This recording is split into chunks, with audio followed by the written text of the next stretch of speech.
The iQOO 11 5G, which is claimed to be the world's fastest Android smartphone, has launched in India. It also happens to be the first Android flagship phone with the Snapdragon 8 Gen 2 SoC in the country. Positioned as a successor to the iQOO 90 in India, the iQOO 11 5G gets many upgrades in the display, performance and camera departments.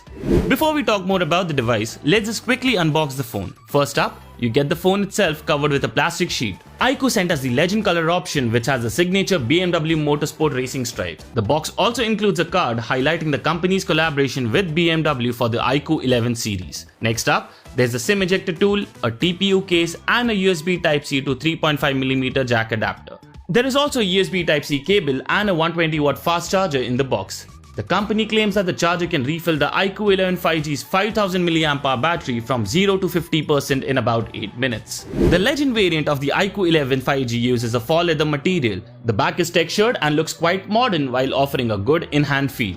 Despite weighing 205 grams, the iQOO 11 5G does not feel as heavy as the rear panel is curved and feels quite planted when holding it. The phone is quite tall and has a 6.78-inch E6 AMOLED display. It offers a 2K resolution, 144Hz refresh rate and up to 1800 nits of peak brightness. Unlike some of the recent mid-range and flagship smartphones that tend to have a curved edge display, the iQOO 11 5G offers a flat display. iQOO tells us that the flat screen, along with other display features, are ideal for its target user base, which includes gamers who want an all-rounder flagship.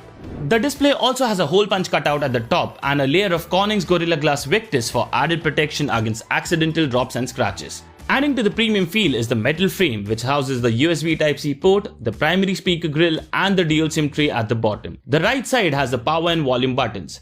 At the top of the phone is a microphone cutout. The iQOO 11 5G's headlining feature is its performance unit or SoC. The phone packs a Qualcomm Snapdragon 8 Gen 2 SoC, which is Qualcomm's brand new flagship SoC. The 11 5G also gets up to 16GB of LPDDR5X RAM and 256GB of UFS 4 internal storage. The phone also runs on the Android 13 based FunTouch OS 13. It features a vapor chamber cooling system under the hood to keep thermals in check. Complementing the performance unit is a V2 custom developed chip from Vivo, which unlocks features such as frame interpolation in games to achieve higher and smoother frame rate up to 144 FPS, even if the game does not officially support it. The custom chip is also said to help improve the quality of 4K video recording in low light. The iQOO 11 5G has a triple camera setup on the back. It features a 50MP Samsung GN5 primary camera with OIS, an 8MP ultra-wide camera and a 13MP portrait camera with 2x optical zoom. You also get a 16MP front camera for selfies. For camera samples and the overall performance details, stay tuned for the full review, which will be up very soon on Gadgets 360.